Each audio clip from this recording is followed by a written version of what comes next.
పాటలు పాడుతూ వచ్చినాం. ఏం పాట అంటే ఒకటి పరలోకం, ఒకటి పాతాళం. అంటే రెండు ఉంటాయి.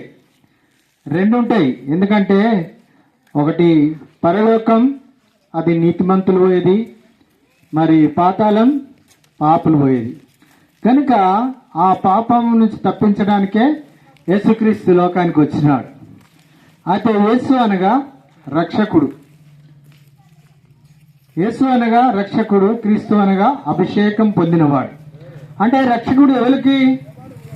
ఒక గుంటలో పడిన వారికి, లేదా ఒక అపాయంలో ఉన్న వారికి, ఒక ప్రమాదంలో ఉన్న వారికి రక్షకుడు అవసరం, అంటే తీసుకురావడానికి. కనుక మనమే అపాయంలో ఉన్నాం. పాపం అనే అపాయంలో మనం ఉన్నాం. ఆ పాపానికి వచ్చే జీతం మరణం. అయితే పాతాళం, అగ్నిగుండం. ఆ అగ్నిగుండం నుంచి తప్పించడానికే యేసుక్రీస్తు ప్రభువారు ఈ లోకానికి వచ్చాడు. 2006 సంవత్సరాలకి ఈ లోకానికి వచ్చాడు. 33.5 సంవత్సరాలు మానవుడిగా ఈ లోకాన్ని జీవించినాడు. ఈ లోకంలో అనేకమైన అద్భుతాలు చేసినాడు. కుంటివారిని నడిపించినాడు, మగవారిని మాట్లాడిపించినాడు, చెవిటివారిని వినిపించినాడు, చనిపోయిన వారిని మొత్తం సైతం లేపి ఇక్కడికి మరి మానవుడుగా ఈ లోకంలో జీవించి అద్భుతాలు చేసి మళ్ళీ ఆయన కల్వరి శిలువలో మనం మరణిస్తూ వచ్చినాడు. ఎందుకు ఆయన మరణించవచ్చింది? ఇంత గొప్ప దేవుడు కదా అని మనం అనుకోవచ్చు. కానీ ఏమైంది? మన పూర్వీకులు, పెద్దలు అందరూ కూడా మనం ఏం చేస్తాం? రక్తం చిందిస్తాం. ఎందుకు? బలి ఇవ్వాలా. ఆ బలి ద్వారానే పాపం పోతుంది. రక్తం చిందిస్తేనే పాపం పోతుందని మన పూర్వీకులు, పెద్దలు ఇప్పుడు చేస్తూ ఉంటారు. కనుకనే ఆ రక్తం చిందించకపోతే పాప క్షమాపణ లేదు. కనుక దేవుడు మన కొరకే ఆయన ఆ మానవుడికి వచ్చి ఆయన ఉండి ఆ తర్వాత ఆ కలశలో రక్తాన్ని చిందించిన తన ప్రాణం పెట్టినాడు. ఎందుకంటే గొర్రెల యొక్క రక్తము, దున్నపోతుల యొక్క రక్తం, ఈ కోళ్ళ యొక్క రక్తం ద్వారా పాపం పోదు. కానీ నీతిమంతుడు కావాలి. ఆ నీతిమంతుడు ఎవరే అంటే ఎవరూ లేరు. అందరూ పాపం చేసి గొర్రెల వలె తొవ్వ తప్పినారని బైబిల్ గ్రంథం చదివిస్తుంది. ఏం చేస్తున్నారు? అందరూ పాపం చేసి దారి తొలగినారు. ఎవరిష్టానుసంగా వారే జీవిస్తున్నారు. కనుకనే ఆ పాపంలో ఉంటున్నారు. కనుకనే ఆ పాపి అయిన మానవుని రక్షించడానికి ఆయనే దేవాదేవుడుగా లోకానికి వచ్చి ఆయన ఏం చేసినాడు?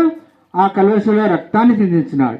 ఆయన పుణ్య రక్తాన్ని, ఆయనలో ఏ పాపం లేదు, ఆయన సవాల్ చేస్తూ వచ్చినాడు. నాలో పాపం ఉన్నదని ఎవడు రుజువు చేసినాడు. కనుక ఆయన సవాల్ చేస్తూ వచ్చినాడు. నేను మరణిస్తాను, తిరిగి లేస్తాను, మరలా వచ్చటనుకున్నాడు. ఆ ప్రభు అయిన దేవుడు మళ్ళా రావడానుకున్నాడు. కనుకనే ఈ పాపానికి వచ్చే జీతం మరణం. అయితే ఆ మరణం రక్షించడానికి దేవుడు వచ్చినాడు.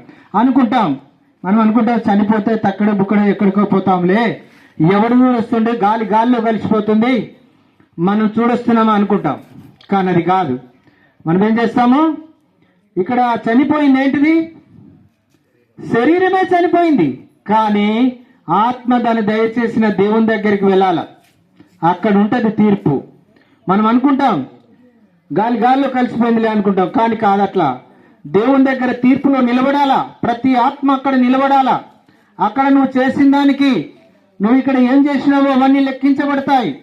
ఆ లెక్కలో నేను తీర్పులో నువ్వు నిలబడాలా. అక్కడ నువ్వు అగ్నిగుండం ఉంటది, అక్కడ మోక్షరాజు రెండు ఉంటాయి. ఒకవేళ ఈ లోకములో నువ్వు యేసు ప్రభువును ఒప్పుకోక ఈ లోకము విడిచిపెట్టి నువ్వు వెళ్తే అగ్నిగుండం ఉన్నది. యేసు ప్రభువా, నేను పాపిని, నా పాపాలు క్షమించు, నన్ను రక్షించు అనంటే నువ్వు ఉన్న చోటనే, నువ్వు నిలబడ్డ చోటనే ఒక్క మాట నువ్వు హృదయంలో తలంచుకుంటే దేవుడు నీ వద్దకు వస్తాడు. నీ ఆత్మలో సమాధానం ఇస్తాడు, శాంతినిస్తాడు, ఆనందం ఇస్తాడు. ఒక దినం ఈ లోకం విడిచిపెట్టి వెళ్ళాలి. ఎన్ని దినాలు ఉన్నాయి, ఎన్ని రోజులు ఉన్నాయి, ఎన్ని సంవత్సరాలు ఉన్నాయి, విడిచిపెట్టాలి. కనుక ఆయనే మనల్ని రక్షించేవాడు. కనుక దేవుని మనము యేసుక్రీస్తు ప్రభుని మన నోటితో ఒప్పుకోవాలి. ప్రభువా, నేను నోటితో ఒప్పుకుంటే నీ హృదయంలోకి వచ్చి నీకు రక్షణ ఇస్తాడు, నీకు సమాధానం ఇస్తాడు. నెమ్మది లేకుంటున్నామేమో, సమాధానం లేకుంటున్నామేమో, బాధలో ఉన్నామేమో, కుంగుదలో, నిరాశలో ఉన్నామేమో, యేసు ప్రభువా నేను పాపినని ఒప్పుకో, నీ సమస్తమును బాగు చేసి నిన్ను తన కుమారునిగా చేసుకుంటాడు. ఆ 2 గ్రంథాలు ఉంటాయి. ఒక గ్రంథము మరి ఆ జీవ గ్రంథంలో నీ పేరు లెక్కింపబడతా వస్తుంది. నీ నోటితో ఒప్పుకో, ప్రభువాని ఒప్పుకుంటే చాలు నీ దగ్గరకు వస్తాడు. ఇక్కడ చూస్తాం నీతిమంతులు లేడు, ఒక్కడును లేడు, అందరినీ పాపం చేసినారని దేవుడు తెలుస్తున్నాడు. కనుకనే ఆ యేసు ప్రభువును మనం ఒప్పుకోవాలి. ఆ యేసు ప్రభువును అంగీకరించి మనం అనుకుంటాం, నా పాపం నేను చెయ్యలేదు కదా అనుకుంటాం.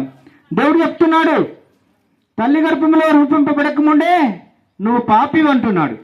తల్లి గర్భంలో రూపింపబడక ముందే నువ్వు పాపివి. పాపంలోనే జీవిస్తున్నాం, పాపాన్ని తాగుతున్నాం, పాపాన్ని తింటున్నాం. ఆ పాపానికి వచ్చే జీతం మరణం అని దేవుడు చెప్తున్నాడు. ఆ మరణం నుండి మనం తప్పించుకోవాలంటే యేసుప్రభు ఒక్కడే మార్గం. మార్గాలు ఎన్నో ఉంటాయి. ఒక ఊరికి వెళ్ళాలంటే ఎన్నో మార్గాలు ఉంటాయి, కానీ పరలోకం వెళ్ళాలంటే ఒక్కటే మార్గం. ఆ మార్గము యేసు మార్గం. ఆయన మార్గంలో మనం రావాలని దేవుడు కోరుతుంది. సాయంకాలంలో ఈ రీతిగా మీ గ్రామంలోకి వచ్చినాం. దేవుడి సాయంకాలం మీతో మాట్లాడుతున్నాడు. అక్క, అన్న, చెల్లి, తమ్ముడు, మీ హృదయంలో యేసు ప్రభువును అంగీకరించండి. ఒక దినం వెళ్ళి విడిచిపెట్టిన ఆ పరలోక రాజ్యంలో ఉండడానికి దేవుడు మిమ్మలను ఆశీర్వదించుగాక. ఇక్కడే మేము భూపాలపల్లి నుంచి వచ్చాం. భూపాలపల్లిలోనే జిమాపు ఆఫీస్ వెనకాలో హెబ్రోన్ ఆరాధన మందిరం ఉంటుంది. మీరు ఇంకెప్పుడైనా రావచ్చు. మీరు ఇంకా ఆత్మీయంగా ఎక్కువ విషయాలు తెలుసుకోవాలంటే అక్కడ దైవ సేవకులు ఉంటారు. మీరు ఆత్మీయంగా మేలు పొందడానికి రండి. ప్రతి ఆదివారం అక్కడ ఆరాధన జరుగుతుంది. ఇంకా మధ్యలో కూడికలు జరుగుతాయి, మీరు రండి. అదే రీతిగా ఇక్కడ మీ గ్రామంలోనే మరి ఉజ్జాన్ నాయక్ గారు, లక్ష్మి గారు, మరి వారు కూడా మందిరానికి వస్తూ ఉన్నారు. సత్యదేవుణ్ణి తెలుసుకున్నారు, నిజదేవుణ్ణి తెలుసుకున్నారు. భూపాలపల్లిలో హెబ్రోను ప్రార్థన మందిరమునకు వారు వస్తూ ఉన్నారు. కనుక మీరు కూడా మరి రావాల్సిందిగా, మరి మీరు కూడా సత్యాన్ని గ్రహించి ప్రభువునందు విశ్వాసం ఉంచవలసిందిగా, మరి నిత్య జీవమునకు వారసులు కావలసిందిగా ప్రభు పేరట మీకు మనవి చేస్తూ ఉన్నాం. మీ అందరి కోసం మేము ఇక్కడ ప్రార్థన చేసి మీ ముందుకు వెళతాం.